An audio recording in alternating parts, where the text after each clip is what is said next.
Laurence de Villers, bonjour et merci d'avoir accepté l'invitation du festival Politeia, organisé par la ville de Thionville et l'association Démo et Débat. Nous sommes très heureux de vous recevoir pour une leçon de philosophie sur le progrès, pour laquelle vous avez proposé ce beau titre, Oser l'avenir. Mais d'abord, quelques mots pour vous présenter. Vous enseignez la philosophie à l'université Paris 1 Panthéon-Sorbonne. Vous êtes d'abord spécialiste du XVIIe et de philosophie morale. Mais vos intérêts philosophiques vont bien au-delà, comme en témoignent vos derniers livres, par exemple.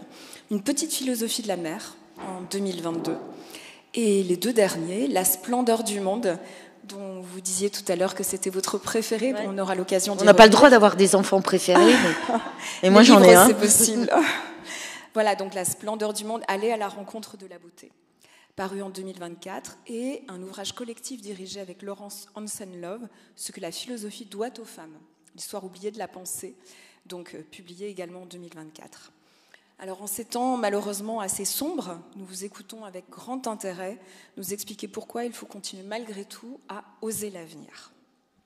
Merci Karine, merci à vous tous d'être là. Je suis toujours très émue de voir mes lecteurs et mes lectrices et de voir que les idées vous intéressent. Donc vraiment, et je ne le dis pas par démagogie, je le dis parce que si vous n'étiez pas là, on aurait un petit peu du mal, nous auteurs et philosophes, à croire en l'avenir. Donc merci à vous, vraiment, ça fait plaisir de vous voir. Je suis désolée, je fais quelque chose que je déteste faire, c'est-à-dire que je fais un aller-retour, parce que j'ai un rendez-vous à Paris que je peux pas, que j'ai pas pu annuler. Donc j'aurais pas beaucoup de temps à vous consacrer, mais je suis sûre qu'on se reverra. Alors, j'ai eu en fait un réflexe de bonne ou de mauvaise élève, hein, c'est vous qui le direz. C'est que quand les organisateurs du festival m'ont demandé d'intervenir et de faire une leçon de philosophie, j'ai fait une dissertation. Hein. Donc, j'ai pris le sujet, quel progrès au pluriel, et j'ai fait... C'est une déformation professionnelle, hein, on ne se refera pas à mon âge. Donc, j'ai essayé de réfléchir. Il m'a dit, non, il fallait que tu parles de tes livres. Bon, je vais essayer d'en parler quand même, mais bon, ils sont là, hein, si vous voulez les lire.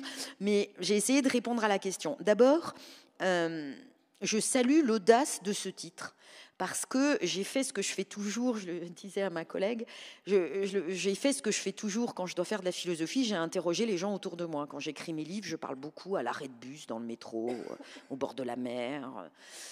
Et je dis, voilà, j'écris un livre sur la beauté, vous en pensez quoi? Et là, j'ai dit, je vais devoir intervenir sur le progrès. Donc, j'ai posé la question à mes étudiants et mes élèves, ma prépa HEC et les élèves à l'école de droit. Et je leur ai dit, voilà, je vais devoir parler du progrès. J'ai posé autour de moi, j'ai même demandé à ma mère, enfin voilà. Et on m'a dit, non, le progrès, mais comment on peut parler de progrès? Et en fait, c'est vrai. Le progrès, la première chose qu'on a envie de dire, c'est on n'y croit pas. On n'y croit plus. Et c'est intéressant parce que le fait qu'on dise on n'y croit plus montre d'une certaine façon que c'est le progrès qui a tué le progrès. C'est-à-dire que nous sommes arrivés à un moment de l'histoire où il serait même indécent de croire au progrès. Donc ça veut bien dire qu'il y a eu du progrès puisqu'on en est venu à plus croire au progrès, d'une certaine façon. Et que ça semble bien de ne plus croire au progrès comme on y croyait. Donc c'est quand même qu'il y a eu un progrès. Bon là c'est pour, vous voyez, c'est ça la philosophie un petit peu, hein, c'est pour vous montrer que voilà. Mais si vous voulez, on va reprendre l'histoire très rapidement pour voir pourquoi on en est à ce moment-là. Et puis, je vais vous dire ma thèse, c'est que oui, peut-être qu'on ne doit plus croire au progrès, mais est-il possible de renoncer à l'idée même de progrès? Et c'est ça que je vous proposerai, en insistant sur le fait, je crois, mais je ne suis pas la seule à le dire, hein, mais je le dis sans angoisse, sans jouer les Cassandres, je crois que nous sommes à un moment où quelque chose d'essentiel est en train de se jouer. C'est ce qu'on appelle un rendez-vous avec l'histoire. Ça s'appelle tout simplement l'histoire. Et je crois que nous sommes à un moment de l'histoire. Alors, le progrès, c'est une histoire. Ça commence avec les modernes. Alors, ça commence avec mon siècle. Mon siècle, j'ai de la chance parce qu'on n'y connaît pas du tout les écrans, c'est le XVIIe siècle. Donc il y a plein de choses qu'on ne connaît pas au XVIIe siècle et c'est mon siècle. Mais les modernes, la modernité commence avec quelqu'un comme Descartes, si on doit mettre des noms. La modernité, c'est quoi? C'est principalement rendre l'homme à lui-même. Qu'est-ce que ça veut dire? Ça veut dire que la coupure que le XVIIe instaure avec le Moyen-Âge, par exemple. Je dis par exemple parce qu'il y a aussi l'Antiquité. La coupure qui s'instaure avec cette modernité, d'ailleurs dans l'appellation, les historiens disent l'époque moderne, c'est le XVIIe siècle. Nous, les philosophes, on dit l'âge classique. Moi, je suis une spécialiste de l'âge classique, par exemple. Mais c'est l'époque moderne. La modernité, c'est quoi? C'est rendre l'homme à lui-même, c'est-à-dire le penser seul. Non pas dans ses rattachements, ses attachements à quoi? Le monde, le cosmos, les institutions, la religion, les dieux et même la tradition. Ce qui fait que vous pouvez avoir et vous comprenez une philosophie comme celle de Descartes. C'est quoi Descartes? Il le dit lui-même. Je marche comme un homme seul dans les ténèbres. C'est ça la modernité. Seul et ténèbres. Mais pas ténèbres au sens c'est désespérant, il n'y a rien. Ténèbres au sens où c'est à l'homme d'éclaircir le monde dans lequel il est. Donc la modernité, c'est ce mouvement qui ouvre la voie à l'histoire, c'est-à-dire au fait que l'homme, dorénavant rendu en lui-même, va pouvoir changer les choses. Ça ne vous étonnera pas que, moi ce que j'appelle le slogan de la modernité, son pitch, sa publicité, vous voyez, on aurait pu les mettre sur les carrosses en lumière, il n'y a pas de lumière. Mais c'était quoi? Alors c'est ce qu'on appelle à tort le cogito ou le je pense donc je suis. Je pense donc je suis que Descartes n'a pas écrit. Non, le cogito, je pense donc je suis, il l'a écrit, il l'a pas aimé. Il l'a écrit dans le discours, il a dit ça allait pas du tout. Mais le cogito, ergo sum, cogito, il l'a jamais écrit. C'est une traduction très tardive du discours de la méthode qui n'est pas de sa main, qui n'est pas de sa plume. Donc le cogito, c'est curieux, il l'a pas écrit. Qu'est-ce qu'il a écrit? Ce slogan du XVIIe siècle. Ego sum, ego existo. C'est ça le cœur de la philosophie de Descartes. Moi je suis, moi j'existe. Ego, il le dit en latin, on n'a pas besoin, il le dit, donc ça veut dire quelque chose. Moi je suis, moi j'existe. Mais c'est ça, c'est l'homme rendu à lui-même. C'est la modernité, donc c'est pas étonnant que ce soit cette phrase qui dise la modernité. Et puis il y a la post-modernité. Oui, il y a l'après-modernité. Qui consistait en quoi? Je le dis rapidement, parce qu'en fait, on a peu de temps pour faire toute cette longue marche. La postmodernité, me semble-t-il, c'est ma lecture, c'est libérer l'homme de lui-même. Ce n'est pas libérer l'homme de ses attaches ou ce dans quoi il s'inscrivait, c'est libérer l'homme de lui-même pour trouver quoi? L'individu. On est dans les années 80, la postmodernité. C'est le « et moi, et moi, et moi ». Un petit peu avant, mais Dutronc l'avait compris. Non, alors, vous voyez, le XVIIe siècle, on a Descartes, les postmodernes, on a Dutronc. Ce n'est pas un jugement de valeur. Mais l'hypermodernité, c'est cette idée-là qu'il faut rendre l'homme à lui-même. Et donc, qu'est-ce qui fait l'homme? C'est l'individu. L'âge de l'individualisme, ce sont les années 80. Et puis alors maintenant, il y a nous.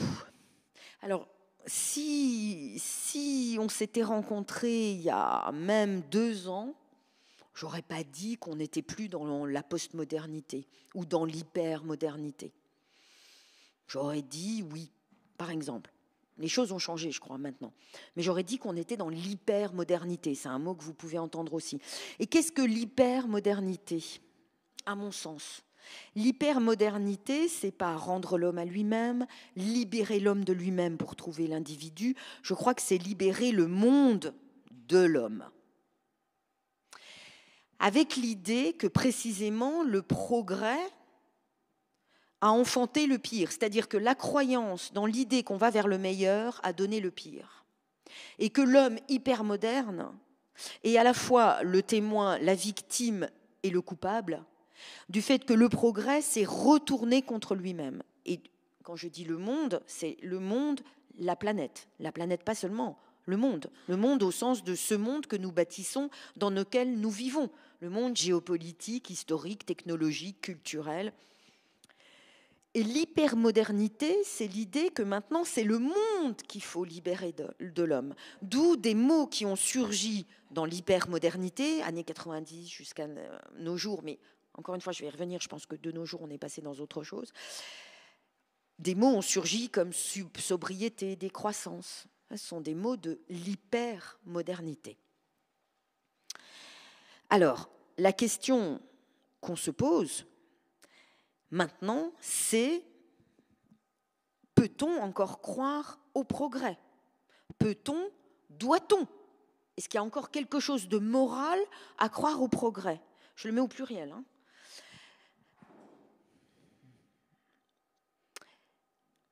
Au pluriel, c'est intéressant, j'insiste, je vais essayer d'éclaircir ce pluriel.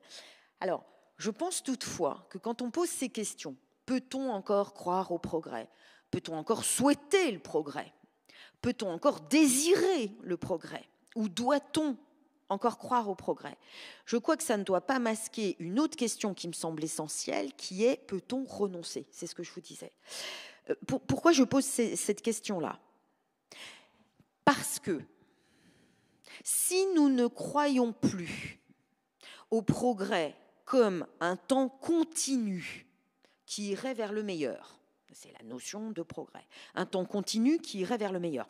Par exemple, le fameux Descartes, donc mon contemporain, disait, et on oublie toujours de souligner cela dans la pensée de Descartes et de ceux qui l'accompagnent au XVIIe siècle, des gens que vous connaissez peut-être un petit peu moins, parce que c'est des Anglais, donc Francis Bacon.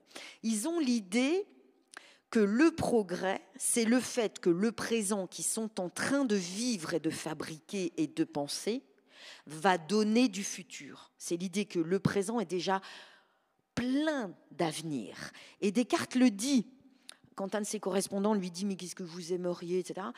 Il dit j'aimerais que ce que je suis en train d'accomplir là maintenant, notamment ce qui le passionnait, c'était la dissection, la vivisection. Donc c'était le progrès de médecine et en chirurgie notamment. Je pense que si Descartes vivait de nos jours, il serait neurochirurgien. Vraiment, je pourrais vous le dire, j'ai plein de preuves. J'ai des lettres de lui qui le prouvent. Et il y a cette lettre où il dit j'aimerais justement que ce que je suis en train de comprendre en médecine. Et donc, il dit qu'il est le premier à avoir compris la circulation du sang, contre un Anglais, bien sûr. Il dit, j'aimerais que ce que je suis en train d'accomplir maintenant au présent, mais, il le dit en latin, nipoté, mes petits-neveux, donc mes descendants, continuent à faire la recherche et les expériences que je fais. Donc, vous voyez, c'est à ce moment-là, la modernité pense que le présent va nécessairement vers le futur, c'est un temps continu et que ce qu'on fait là est programmatique et que les fruits vont porter. C'est ça la notion de progrès.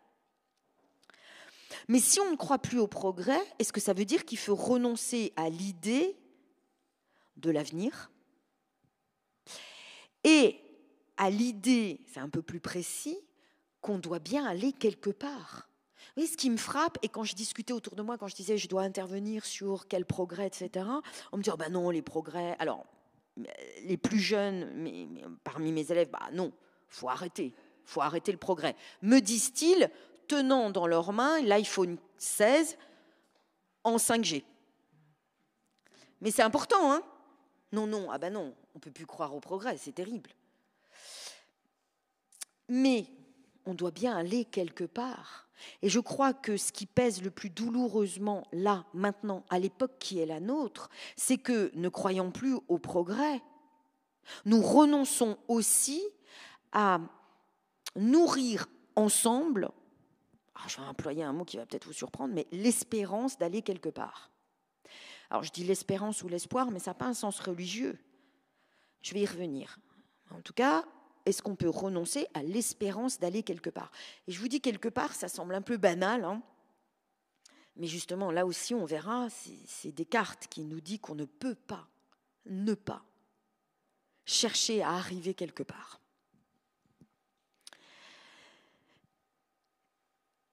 La réponse que je vous proposerai, c'est-à-dire, donc le problème, c'est peut-on vraiment renoncer à arriver quelque part, quand bien même on renoncerait au progrès. La réponse que je vous proposerai va peut-être vous surprendre, mais je crois que nous ne sommes pas suffisamment modernes. Nous ne souffrons pas de la modernité. Nous souffrons du fait que la modernité ne s'est pas accomplie.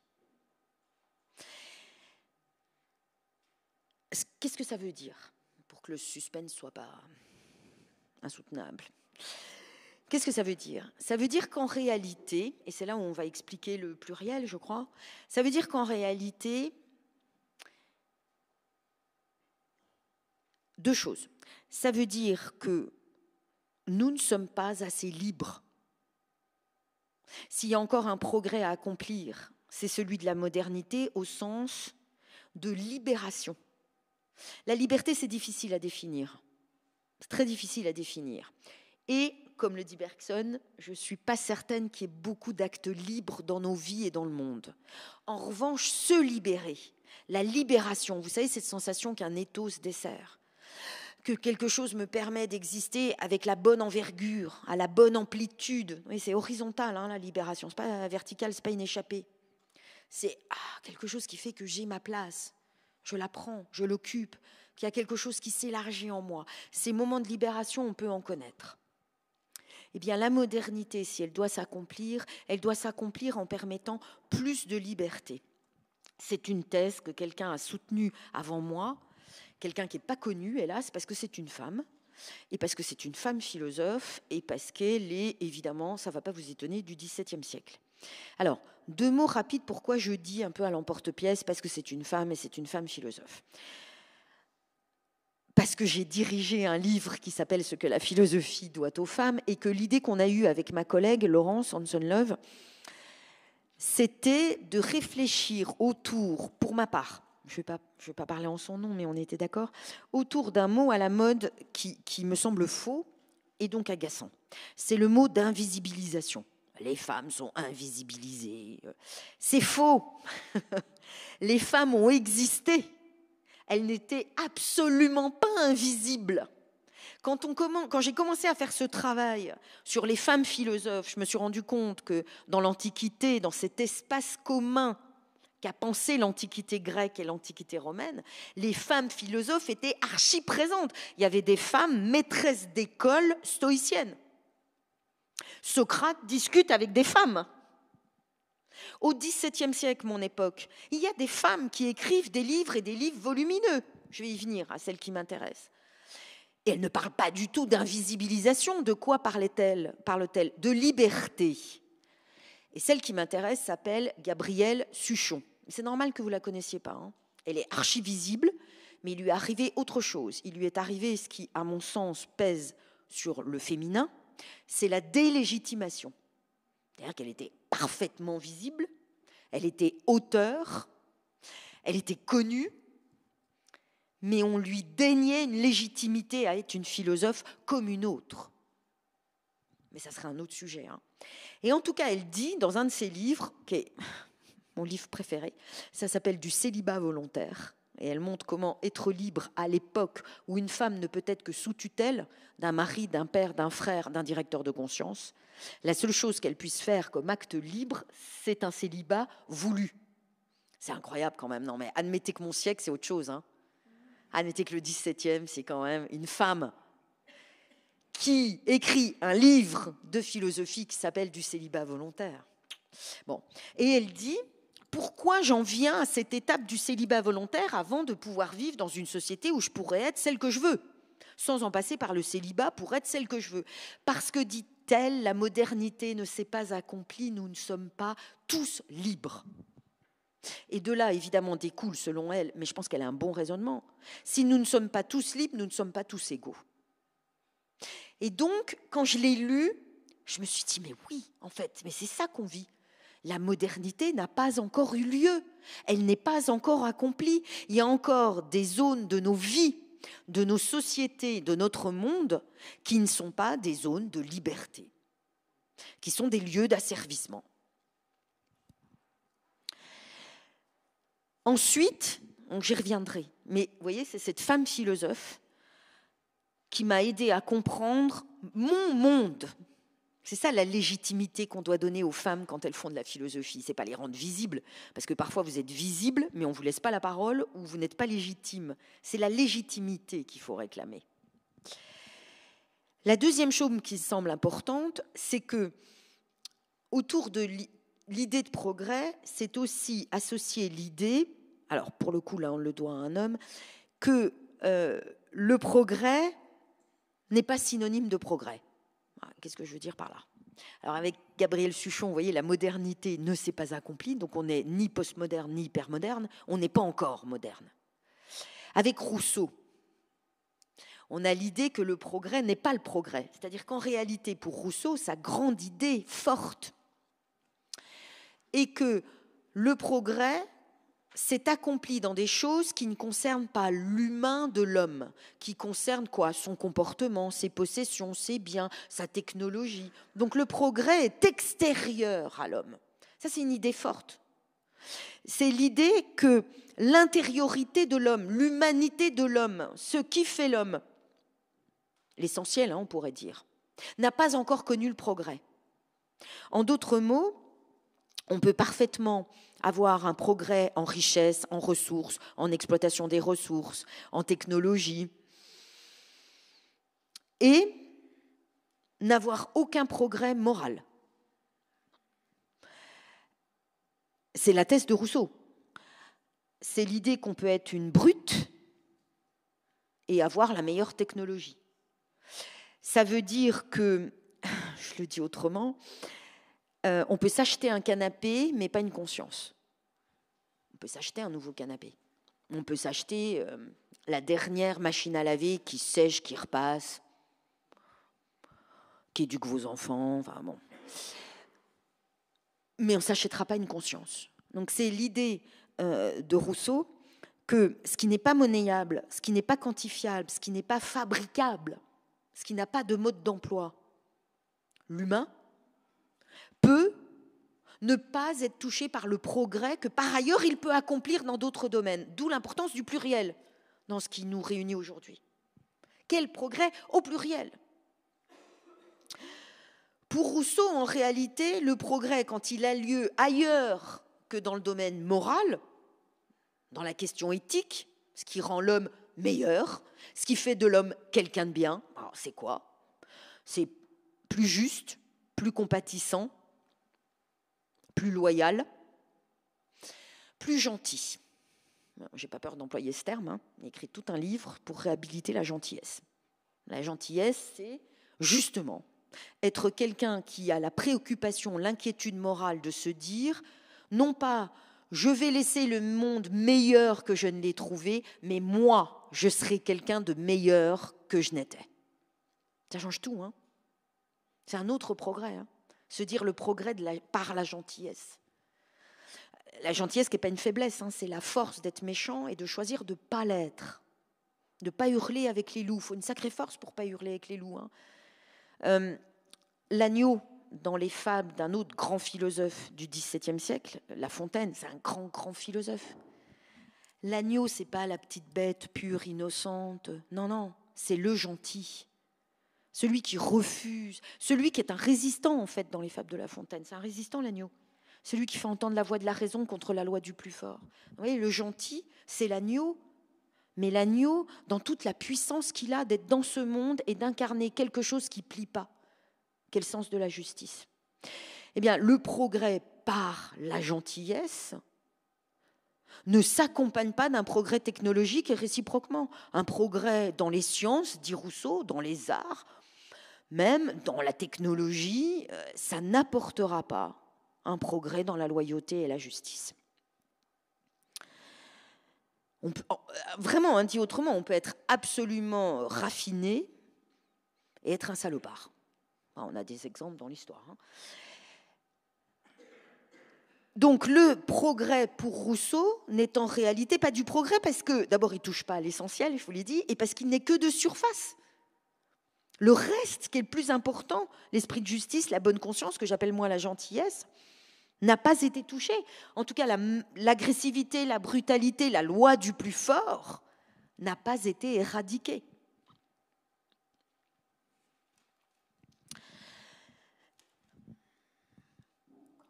Encore un petit peu de temps. Alors, maintenant que nous avons posé à la fois cette histoire moderne, hypermoderne, postmoderne, les deux limites que nous pouvons avoir, non, la modernité n'est toujours pas advenue parce que nous ne sommes pas tous libres, nous ne sommes pas même intensément libres, donc nous ne sommes pas tous égaux. Donc, l'égalité découle de la liberté et pas l'inverse. C'est bien pour ça que Robespierre, héritier de Rousseau, c'est lui qui a pensé la devise française, liberté, égalité, fraternité. Il l'a pensé dans un écrit vraiment que personne ne lit, qui était une réforme des gardes, de la garde nationale. Il ne s'appelait pas encore garde nationale. Et il dit ce qui peut être uniquement le principe d'une république, c'est liberté, égalité, fraternité. Mais c'est important que ce soit dans ce sens-là. L'égalité, elle découlera de la liberté, pas l'inverse. Parce qu'on peut faire une société où tout le monde sera dans l'égalité, mais pas forcément dans la liberté. Donc maintenant qu'on a posé ces limites et le progrès qui peut ne pas être le progrès dans tous les domaines, qu'est-ce qu'on va faire ? Qu'est-ce qu'on va faire et qu'est-ce qu'on va faire aujourd'hui ? Je vous l'ai dit, mon hypothèse, c'est que si on doit renoncer au progrès, on ne peut pas renoncer à la destination. En fait, je préfère le mot de destination, pas destinée, destination. Où va-t-on ? À la question de progrès. Et on ne peut pas simplement dire on ne peut plus croire au progrès, on ne doit plus croire au progrès, parce qu'il laissera un vide. Et vous savez comme moi que dès qu'il y a un vide, il faut que quelque chose l'occupe, et ce n'est pas souvent le meilleur qui vient l'occuper. Donc si on laisse un vide dans cette idée de où va-t-on, des personnes qui parleront plus fort que nous diront où on va aller. Donc je crois que si on ne parle plus de progrès, d'une croyance dans ce temps continu qui va vers le meilleur, ça veut dire qu'il y a des régressions dans l'histoire. Ça veut dire qu'il y a des régressions dans l'histoire. Ça n'empêche pas de s'interroger sur la destination. Et là, ça ne vous étonnera pas, Descartes a quelque chose à nous dire. Évidemment, c'est la modernité. Descartes a quelque chose à nous dire et c'est le Descartes qu'on lit presque jamais. Alors moi, c'est mon préféré. C'est le Descartes qu'on lit presque jamais. Et pourtant, il nous dit quelque chose d'essentiel. Alors, j'ai un tout petit peu de temps, je vais vraiment lui laisser la parole. Donc, je vais vous le lire. Et puis après, je vais y revenir. C'est pas douloureux d'écouter du Descartes quand même un peu dans la vie. C'est pas... Alors, il est en train de nous dire quelque chose. Donc, on est dans le discours de la méthode. Ça tombe bien parce qu'il a même écrit pour que les femmes comprennent.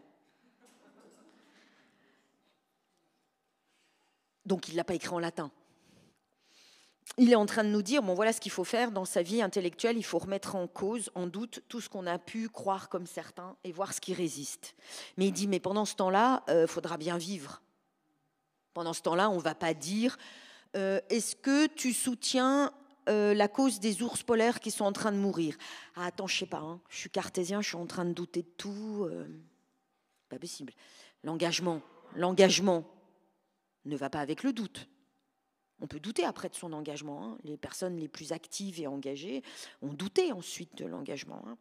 Mais au moment où on vous demande ce que vous faites, vous ne pouvez pas dire « Ah non, moi je ne peux pas ». Ou alors, dans la vie de tous les jours, on agit, on prend des décisions, on ne fait que décider. Une journée, c'est une série de décisions. Que vous soyez venu entendre de la philosophie cet après-midi, chapeau, c'est une décision dans votre vie. Vous vous êtes pas dit, avec un malentendu sur la philosophie de Descartes, ah, je sais pas, je suis cartésien, je doute, j'hésite, je sais pas. Ça, c'est pas cartésien. Donc, dans la vie, Descartes nous dit, il va bien falloir agir. Et il nous a donné des maximes, des principes qui nous permettent d'agir, alors qu'intellectuellement, on est en train de douter de tout. Et il y a la seconde maxime, c'est ma préférée, c'est mon texte préféré de Descartes, et peut-être même au-delà. Alors voilà ce qu'il dit. Ma seconde maxime était d'être le plus ferme et le plus résolu en mes actions que je pourrais, et de ne suivre pas moins constamment les opinions les plus douteuses, lorsque je m'y serais une fois déterminée, que si elles eussent été très assurées. Comment? Descartes. Et généralement, les gens qui se disent cartésiens, c'est droit, c'est carré. Ils vous le disent en plus. Alors quand ça tombe sur moi, ça tombe mal. Je suis droit, je suis carré. Je dis, ah oui, donc tu n'es pas cartésien.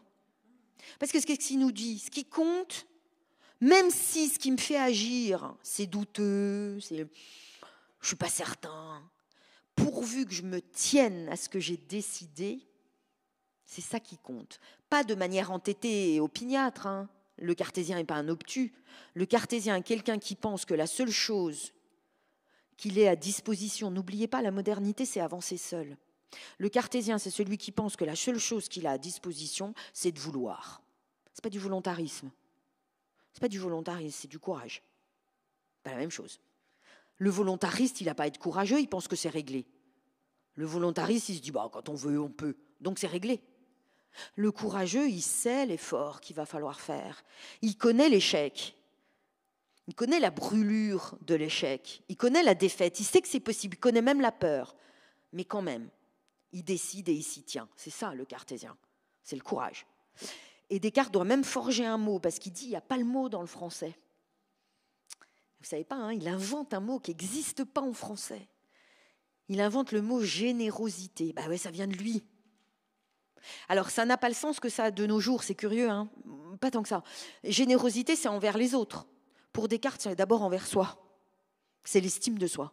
La générosité, c'est pouvoir m'estimer parce qu'en aucune occasion, je ne me suis mis en situation de ne pas avoir voulu.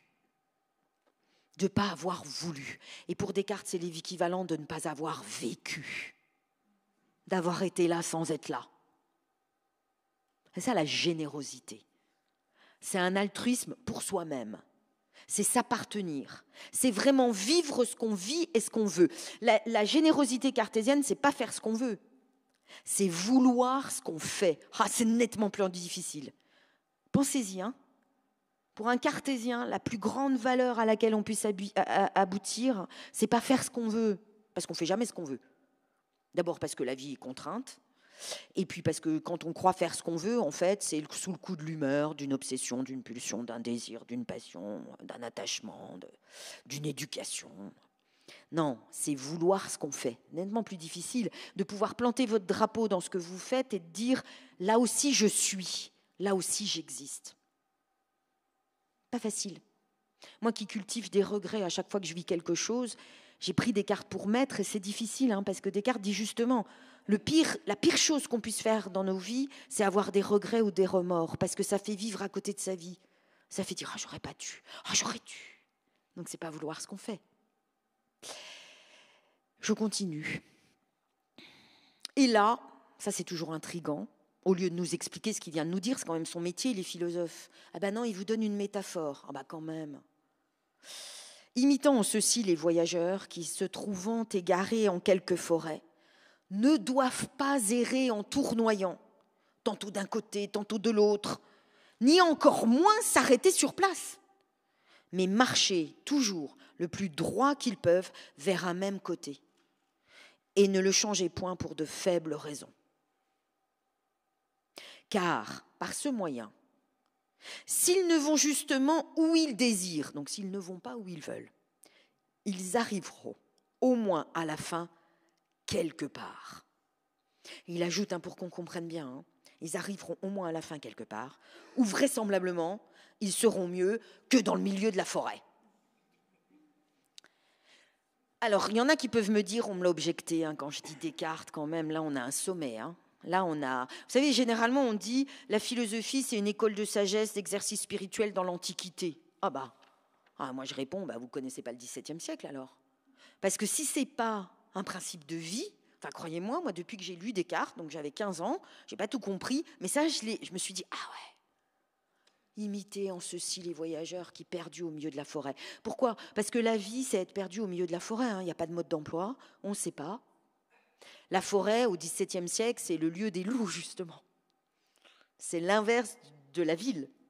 C'est où il peut vous arriver le pire, l'adversité, l'épreuve.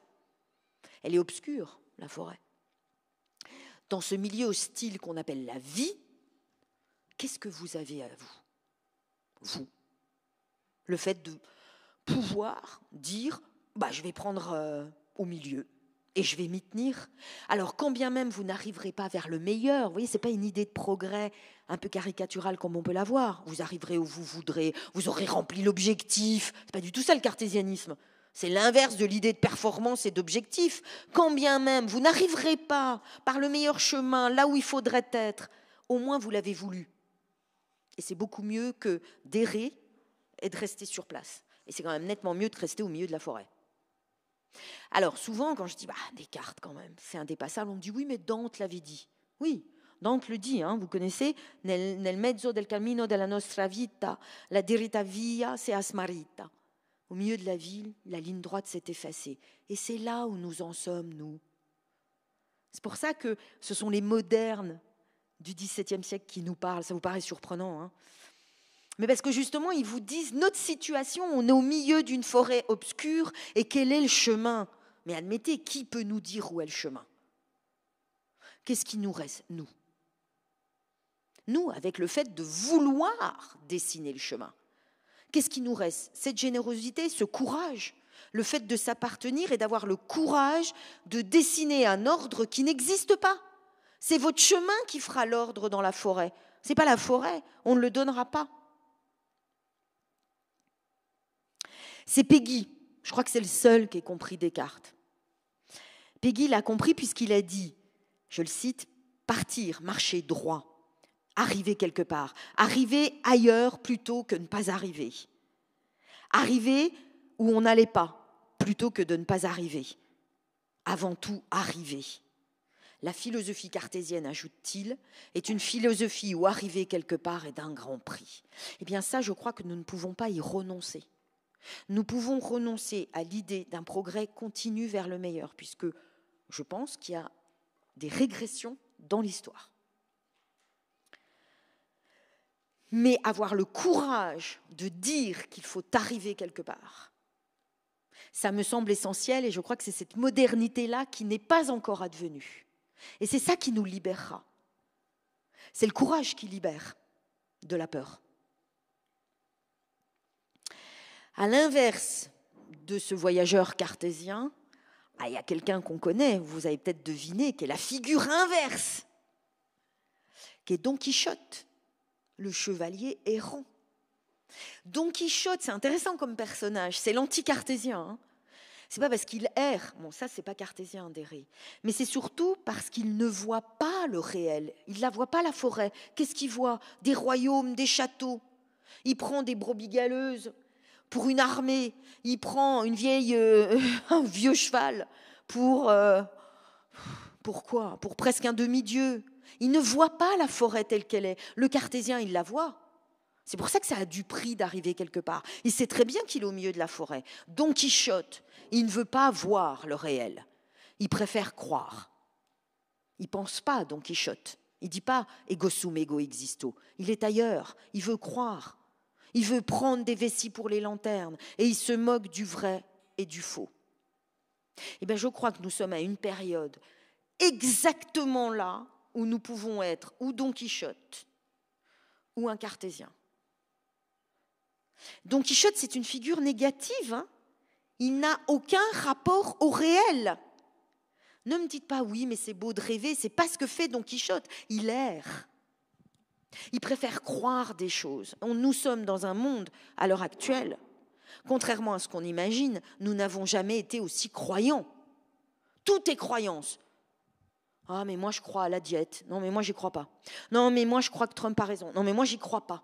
Mais moi, je crois que, mais moi, j'y crois pas. La croyance, c'est l'inverse de la pensée. C'est pas le doute qui est le contraire de la pensée. C'est la croyance. Je dis pas la foi, j'ai dit la croyance. La croyance ne pense pas. Elle croit pour arrêter de penser. C'est ça l'errance d'un Don Quichotte. Lui, il a pris la forêt pour un royaume. Il y croit. Il ne pense plus. La croyance ne pense plus. Vous savez, on dit, j'entends beaucoup, il faut réhabiliter la nuance, le débat. Je dis non, il faut réhabiliter la pensée, tout court. C'est penser qui est la seule résistance.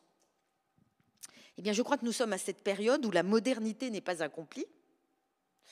Donc, nous n'avons toujours pas fait de progrès en réalité. Et nous pouvons être ou Descartes, donc voir la forêt dans les yeux, hein, dans son obscurité, dans son adversité, et choisir le courage d'agir, ou être un chevalier errant, Don Quichotte. Il faut que je conclue.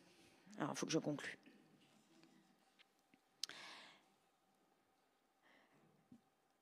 Je vais conclure sur le titre que j'ai choisi avec les organisateurs, donc « Oser l'avenir ».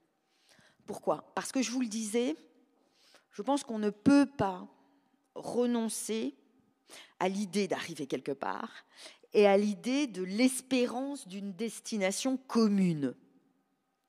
L'espérance, vous allez me dire, oh là là, mais quel mot quand même. D'abord, je lui donne un sens totalement philosophique. Je ne suis pas la seule, on n'a pas besoin la religion n'a pas le monopole de l'espérance. Il y a des précédents, hein. Ernst Bloch, par exemple, un marxiste dissident qui a été condamné par le parti, évidemment, a montré que toute action est nourrie par un espoir, même la plus modeste, même se lever un lundi matin. Elle est nourrie par un espoir. C'est le moteur de la volonté. C'est ce qui fait qu'on agit quand même. Le contresens sur l'espérance ou l'espoir, c'est la même chose pour moi. C'est qu'on croit que l'espoir, c'est quand on a des raisons d'espérer. Et très souvent, on me dit « Ah, mais vous pouvez nous donner des raisons d'espérer ?» Je dis « Ah ben non, pas du tout. » Mais des raisons d'espérer, c'est plus de l'espoir, c'est un programme. Mais moi, je ne vous propose pas un programme politique. Je fais de la philosophie. L'espoir, c'est quoi? C'est quand il n'y a plus de raison d'espérer qu'on espère. Sinon, ce n'est pas de l'espoir. Et donc, on a peur d'espérer puisqu'on se cherche des raisons. Donc, si le progrès, oui, il faut qu'on soit des sceptiques du progrès. Mais vous l'avez compris, ce qui implique un courage, une puissance d'agir, une gentillesse d'agir. C'est la même chose, gentillesse et courage. Mais ça demande aussi,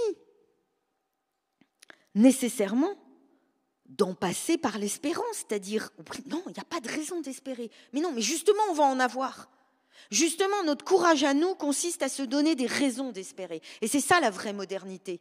Et c'est ça le vrai progrès. Et c'est en cela, je crois, que nous avons de l'avenir. Et c'est en cela que nous sommes tous jeunes.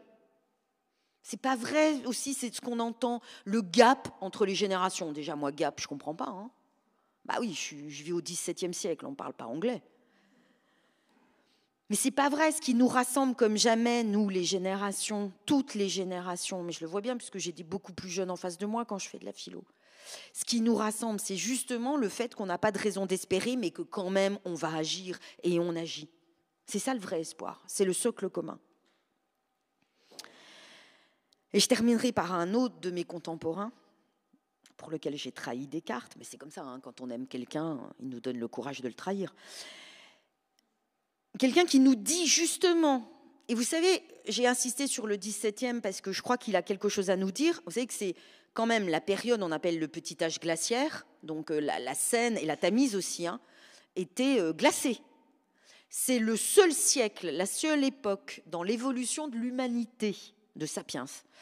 C'est la seule époque où la taille moyenne de l'Homo sapiens a rapetissé, a diminué. Famine, peste, pillage, guerre. Donc c'est le siècle, c'est pas le Moyen-Âge hein, qui est une période noire, c'est le 17e. Ce siècle-là nous parle à travers les âges. Et donc, je terminerai sur cet auteur qui nous dit, et c'est ça le vrai sens de l'espoir, c'est pas un vœu pieux, c'est pas une fuite vers un au-delà meilleur, c'est celui que je vais vous donner là par la voix de Pascal. La grandeur de l'homme, moi je dirais le talent, son vrai progrès, parce que c'est du courage, c'est d'affronter l'incertain. Voilà ce que dit Pascal. Quand on travaille pour demain et pour l'incertain, on agit avec raison. Voilà. Oser l'avenir, c'est accepter l'incertain. Et je pense que c'est pour nous la meilleure des manières d'être vraiment moderne. Je vous remercie.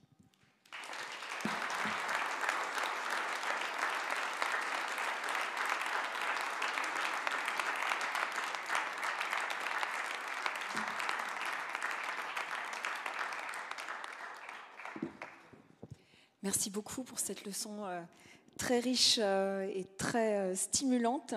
Est-ce que vous avez des questions? On va se donner 10 minutes pour des questions, des remarques. Mais je ne vous vois pas en fait, vous le savez. Quand je faisais comme ça, ah voilà. Ah voilà. Alors je vais peut-être lancer une question si on n'a pas qui arrive tout de suite. Alors j'avais une question qui va vous donner l'occasion de nous parler un peu de la splendeur du monde. Voilà, mon enfant préféré. Votre enfant préféré. Alors, ça m'a frappé en lisant le début. Vous écrivez assez vite dans les premières pages. Je lis un tout petit passage. « Nous avons perdu tant d'espérance, tant de croyances, le progrès, la paix, les bienfaits de la technique, le salut apporté par la religion, que la seule chose qui demeure d'un peu grand, d'un peu noble, est sans doute la beauté. C'est quelque chose autour de quoi nous entendre et qui laisse la voie de l'avenir ouverte. Et quelques lignes plus loin, c'est pour moi l'une des dernières raisons d'espérer. » Alors, est-ce que vous voulez nous expliquer ça? Merci, merci de m'avoir lu. Oui, je l'ai écrit quasiment tout de suite parce que je crois effectivement que nous avons vécu l'effondrement, enfin les anges sont tombés du ciel dans notre époque. Nous avons vécu l'effondrement de grandes espérances qui nous donnaient justement des raisons d'espérer. Et la seule chose qui nous reste, ça c'est une conviction profonde, la seule chose qui nous reste et autour de quoi vraiment nous entendre, c'est la beauté du monde. Alors, la beauté du monde, c'est quoi? C'est la beauté, elle est aussi bien naturelle que culturelle. Je ne fais aucune distinction. Alors en fait, dans ma boîte aux lettres, il y avait ce numéro de la Croix qui est Sauvons la nature. Il y avait effectivement, je m'y attendais, une interview de Philippe Descola que je respecte infiniment, mais je crois qu'il faut arrêter de dire que l'Occident est coupable d'avoir séparé la nature de la culture. Enfin, je sais pas, quand vous allez dire que vraiment je ne vis pas à votre époque, mais quand la correspondante de Descartes, Elisabeth, qui va pas bien, elle est dépressive en réalité, on dirait ça de nos jours, lui dit mais qu'est-ce qu'il faut que je fasse? Est-ce que votre philosophie peut m'aider? C'est une bonne question à poser à un philosophe, par ailleurs. Et Descartes lui répond, mais on s'y attend pas du tout.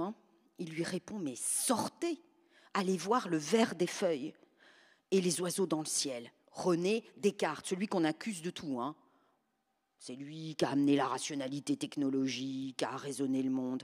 C'est pas vrai. L'Occident, il s'est vécu justement sur comment vivre ensemble ce qui ne va pas ensemble, nature et culture. Et c'est ça qui est intéressant. Et je crois que c'est à nous, notre devoir d'humain, c'est précisément de voir en la nature un devoir moral. La nature comme la culture, les animaux, les ours polaires, les tableaux de Van Gogh, les livres de philosophie, les belles paroles, c'est ça aussi la beauté. Les belles paroles, il y a des paroles qui sont infiniment belles, il y a des actes qui sont beaux. On dit bonne action, on devrait dire belle action. Il y a une beauté dans le courage, par exemple, dans la justice. Quelqu'un qui dit non, c'est pas vrai, qui se lève et qui dit non, c'est pas vrai, ça c'est la beauté. Donc cette beauté, je crois que c'est la seule chose qui nous reste vraiment et que, paradoxalement, on ne cultive pas cette capacité que nous avons d'être touchés par elle. Enfin, on ne la laisse pas nous toucher.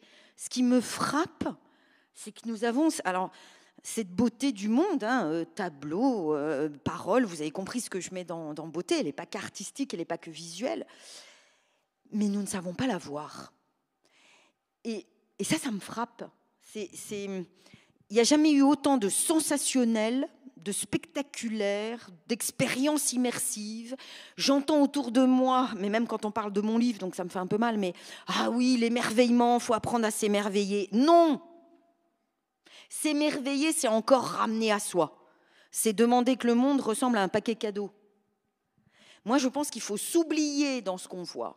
Il faut laisser la beauté nous défaire, nous faire quelque chose, alors que nous sommes obsédés par le faire. Et l'émerveillement, c'est la même logique. Vous avez remarqué que quand on part en voyage ou qu'on est parti, qu'est-ce qu'on dit? J'ai fait Rome, J'ai fait le Vietnam, j'ai fait l'exposition à Orsay, j'ai fait le GR20, j'ai fait la traversée, ce qui me fait bien rire d'ailleurs, c'est plutôt des choses qui vous défont, hein, le GR20, les traversées. Mais voyez pourquoi on emploie ce vocabulaire ? Nous ne cessons de faire, nous ne voyons pas. La grande tarte à la crème de la philosophie, on a longtemps cru que c'était être et avoir, être ou avoir. Mais non, c'est être ou faire. Quand nous faisons, nous ne sommes pas là. Mais quand nous voyons la beauté, là c'est un exercice que je m'applique et que j'essaie de pratiquer. Je le pratique aussi avec mes élèves. Je leur demande quand ils ont un texte de philosophie de prendre 3 minutes pour ne rien dire, ne rien penser. Ah, évidemment, ne pas prendre son portable. Hein. Juste vivre, exister et laisser l'autre, quel que soit cet autre, un texte de Hegel, un oiseau, un tableau, quelqu'un, le laisser exister, c'est ça, voir. Pour moi, c'est une expérience globale. Et je crois, c'est quelque chose dont on a parlé, je crois que notre maladie du siècle, c'est pas l'accélération, comme on le dit très souvent. Ah oui, on est dans une période, on a notre époque qui va tellement vite. Non, c'est pas le problème. C'est pas la cause. Nous allons vite parce que nous ne vivons pas. La vraie cause, la vraie maladie du siècle, c'est la superficialisation, l'appauvrissement de nos vécus. Nous ne vivons pas ce que nous vivons. Nous l'escamotons. C'est pas étonnant que notre technologie, ça consiste à surfer. Alors que j'adore le surf, hein, mais surfer, glisser, scroller, ça passe, ça glisse. Nous ne vivons pas notre vie. Nous ne vivons pas nos vécus. Alors que la beauté, elle nous demande d'être vivants, d'être là. Vous ne la verrez pas sinon. Elle ne vous fera rien. Et c'est pour ça que j'ai forgé le mot de splendeur. Pas beauté. Parce que la beauté, elle se signale. Il y a des musées de la beauté. Il y a même...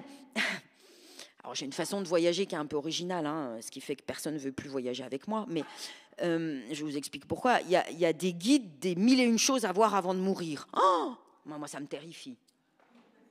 Mais parce qu'on passe tellement nos vies à cocher des cases, à dire qu'il faut que je fasse... On ne va pas le faire en plus en vacances, non ? Et la plus belle beauté, ce n'est pas celle qui est signalée. Ce n'est pas celle où il y a un panneau « site panoramique à 200 mètres ». Moi, je vois ça, j'y vais pas.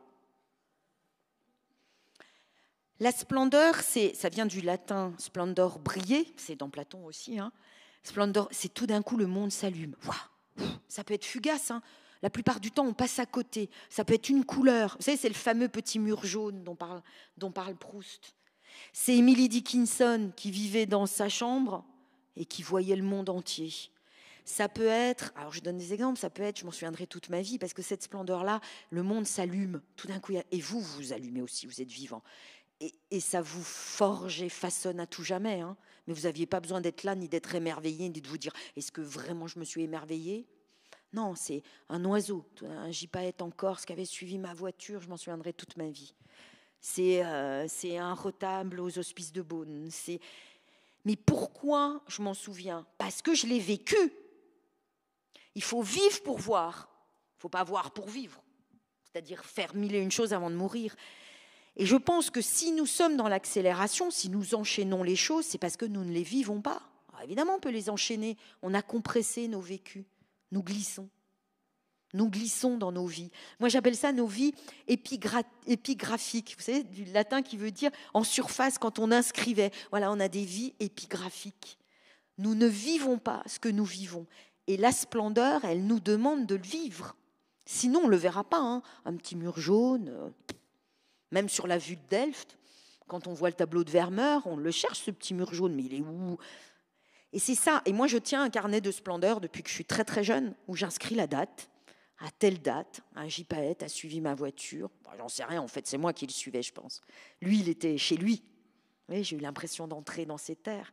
Et donc, tous les nœuds qu'on se fait à la tête, genre, est-ce que le monde doit être préservé ? Est-ce que la nature existe ? Est-ce qu'elle s'oppose à la culture ? Est-ce que l'homme est un vivant comme un autre ? Est-ce que c'est un animal ? Moi, je ne me pose pas la question, je vois la beauté. La beauté, elle vous fait oublier si vous êtes mieux que votre chien, qu'un ours polaire, si vous devez... La beauté, elle vous fait vous taire. Elle vous fait vous taire. Et paradoxalement, c'est quand on s'oublie le plus qu'on existe le mieux. En fait, on n'est jamais plus vivant que quand on s'oublie 5 secondes. Donc c'est pour ça que je suis contre l'émerveillement. Vous voyez, je suis beaucoup allée dans le Grand Nord. J'aime beaucoup avoir très froid et défendre les ours polaires, vous l'aurez compris. Mais ça, je vous en parlerai une autre fois. Et on me dit, ah, t'as vu des aurores boréales ? Oui. Mais j'ai aucune photo d'aurore boréale. Ça, c'est la beauté, vous en avez plein les yeux, ça émerveille. Oui, bien sûr, je ne vous dis pas que c'est pas beau, mais c'est pas ça la splendeur. Mais c'est pas ça, ça m'épate. On veut tellement transformer le monde en parc d'attractions. Le monde n'est pas un parc d'attractions, il n'est pas fait pour moi. J'en fais partie et encore, je suis un invité. Vous voyez ? Et pourtant, je me suis rendu compte que, alors là, je ne vais pas être cartésienne, mais si on me demandait qui je suis, d'abord, ça ne m'intéresse pas, mais si je devais vraiment répondre, je dirais je suis ce que j'ai vu et ce que je n'ai pas encore vu. Parce que ça m'a fait être vivante comme jamais. Donc je crois que c'est la seule chose sur laquelle on peut s'entendre. Et puis peut-être que l'écologie qui semble un peu punitive avec des mots comme décroissance, sobriété, pourquoi elle ne serait pas belle d'abord ? Pourquoi il ne faudrait pas d'abord être sensible à la beauté du monde pour la préserver ? Quand vous avez vu de loin, je ne fais pas la maline, mais vous le sentez d'abord, ça sent très mauvais un ours polaire. Quand vous l'avez vu de loin, vous vous dites, mais comment on peut être insensible ? Vous voyez, la sensibilité, ce n'est pas le sensationnel. Comment on peut être insensible à cette beauté du monde dont nous ne sommes que les dépositaires ? On l'a eu en héritage. On est dépositaires, on est des sentinelles. Qu'avons ça en legs ? Je crois que c'est le seul progrès autour duquel on peut peut-être s'entendre. Merci beaucoup. Est-ce que vous avez une autre question ? Quelque chose que vous avez envie de prolonger ? Non ? Alors, si on a le temps, peut-être une dernière chose. Vous avez parlé de liberté. Et on en parlait un peu tout à l'heure. Vous dites que aujourd'hui, finalement, il faudrait être moderne, c'est-à-dire il faudrait vraiment chercher à être libre. Mais est-ce qu'on ne s'est pas fait avoir ? C'est-à-dire, est-ce qu'on n'a pas remplacé la liberté par une autre ? Et est-ce que vous voulez préciser ce que vous entendez par la liberté pour laquelle il faudrait se battre aujourd'hui ? Parce qu'on en parle tout le temps aujourd'hui de la liberté. Oui, totalement. Est-ce vraiment de celle-ci dont vous voulez parler ? Oui, c'est une bonne question. Alors, vous savez, je commencerai par dire, mais ça c'est un rôle de philosophe, je vais vous dire des choses qui m'agacent, mais c'est normal. Je pense que plus que jamais, le philosophe, c'est pas Cassandre qui vous dit attention, tout est foutu. Non, c'est celui qui ressemble à Diogène. Diogène, le cynique, le fondateur de l'école cynique, qui n'a pas du tout le sens que ça a de nos jours. Diogène, il y a quelque chose qui m'a frappée, je l'avais lu jeune, et on disait que quand les gens sortaient du théâtre, il entrait. Et puis on lui disait, mais Diogène, qu'est-ce que tu fais ? Il dit, je suis philosophe. Et je pense que c'est le rôle du philosophe, c'est-à-dire non pas s'agacer de tout refuser, parce que ça, en fait, ça vous fait dépendre de ce contre quoi vous luttez. Donc c'est pas une liberté. Mais c'est quand même celui qui doit dire attention quand même, ce qu'on dit, ce qu'on fait. C'est un rôle que reprend Camus, qui est un autre génial philosophe, très grand lecteur du XVIIe siècle. C'est ce qu'a dit Sartre. Camus, il appartient au XVIIe siècle. Tant mieux, on le prend. Je laisse Sartre, je prends Camus. Camus disait « Mal nommer les choses, c'est ajouter du malheur au monde ». On la cite souvent, cette phrase. Ouais, mais il faut la mettre en pratique. Et alors, je commence pour vous répondre. On a beaucoup entendu le mot « valeur ». Nos années 2010-2020, c'était les valeurs. Même en entreprise, il y avait des chartes de savoir-être, des valeurs. Donc, on avait un discours sur les valeurs à tel point que c'est devenu intransitif. On ne les nommait plus. Ah non, mais ce qui compte, c'est nos valeurs. Ouais, mais lesquelles ? Lesquelles ? Les valeurs, c'est un mot très dangereux parce que d'abord, c'est le même mot que pour désigner ce qui est coté ou décoté en bourse. Donc le propre de la valeur, c'est d'être surévalué, dévalué ou valorisé et de dépendre de vous pour valoir quoi que ce soit. Moi, je me méfie des choses qui dépendent de moi pour valoir quoi que ce soit. La beauté, vous voyez, elle ne dépend pas de moi pour être la beauté. Mais les valeurs, c'est dangereux. Et puis, on est arrivé à un point où on avait tellement ce discours sur les valeurs qu'il y a une faillite des valeurs. Parce qu'on ne les a pas énoncées. On n'a pas dit lesquelles. La liberté, c'est pour moi pas une valeur, un principe d'action. C'est non négociable. Et alors, le danger avec la liberté, c'est qu'il n'y a rien qui ressemble plus à la liberté que la loi du plus fort. Alors, pourquoi je dis quelque chose comme ça? La loi du plus fort, elle n'a rien d'une loi, hein. C'est l'inverse de la loi. La loi, dans la grande tradition française, c'est ce qui rend libre. Si vous voulez un exemple, c'est les feux de signalisation. Quand ils fonctionnent, je suis libre de ne pas être écrasé, par exemple. C'est au moins une liberté énorme. C'est-à-dire que le fait qu'il y ait des lois, une réglementation, fait qu'on ne meurt pas dès qu'on prend le volant ou dès qu'on marche dans la rue. C'est ça les feux de signalisation. Maintenant, vous avez déjà vécu, ou alors vous circulez autour de l'Arc de Triomphe à Paris et vous comprenez ce que c'est quand il n'y a plus que la loi du plus fort. Bah alors si ça devient très vite, oh, c'est une femme au volant, klaxonne, on en vient presque aux mains quand les feux ne fonctionnent plus. Tout le monde a vécu ça. C'est la loi du plus fort. La loi du plus fort, je crois que nous vivons maintenant exactement à un moment politique, mais ce n'est pas la peine de mettre des noms. C'est plus important de voir qu'il y a des choses qui vont exister au-delà des personnes. Nous vivons à un moment où le discours libertaire ou au nom de la liberté est en fait la loi du plus fort. Ce qu'on appelle la liberté, c'est une brutalité. C'est le fait d'imposer ma loi. Quand par exemple on me répond, ou on vous répond, oui mais on est en démocratie, ça m'arrive beaucoup dans ma copropriété. Quand mon voisin met sa musique à 2h du matin, ou quand ils vont fumer dans la cour de la copropriété, je vous donne, c'est concret hein, la philosophie, hein, et que je leur dis, bah non, vous savez que vous ne pouvez pas fumer, ni faire un barbecue, ni élever des moutons dans la cour de la copropriété. Bah si, on fait ce qu'on veut, on est en démocratie. Ah, bah, je dis, bah, parlons-en justement. Ça tombe bien, hein. Alors ils m'appellent la vieille prof de latin. J'ai beau leur dire, non, je suis la vieille prof de philo. Mais qu'est-ce que ça veut dire quand on répond on est en démocratie, donc on fait ce qu'on veut? C'est qu'on n'a rien compris à la démocratie, on la pense comme une dictature, mais ce qui est le destin de la démocratie, hein, chez tous les philosophes, ce qui est une tentation de la démocratie, c'est la dictature.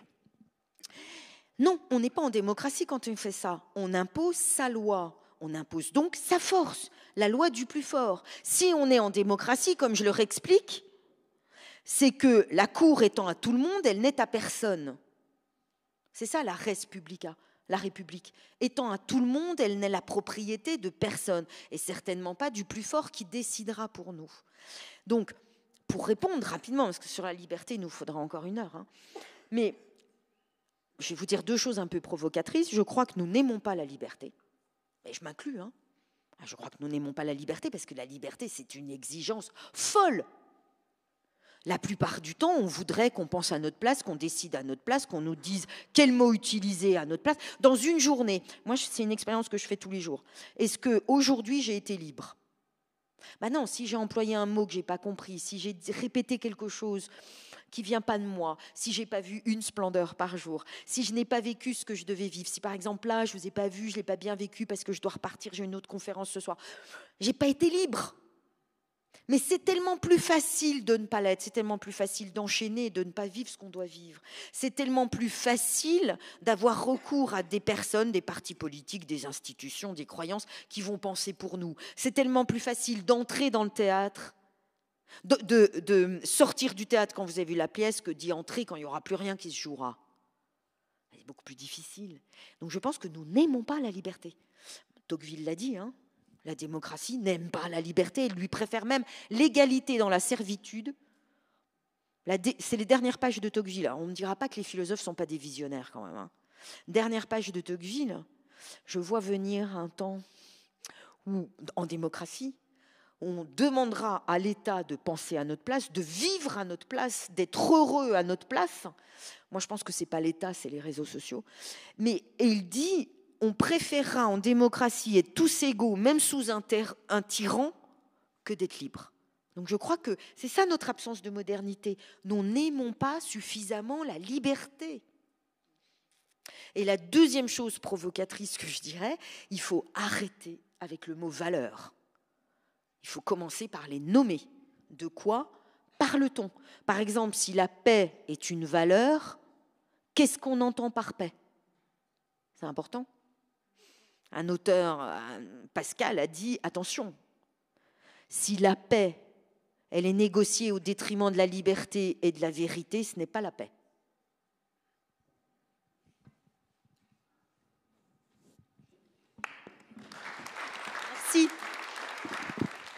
Merci à vous. Merci beaucoup.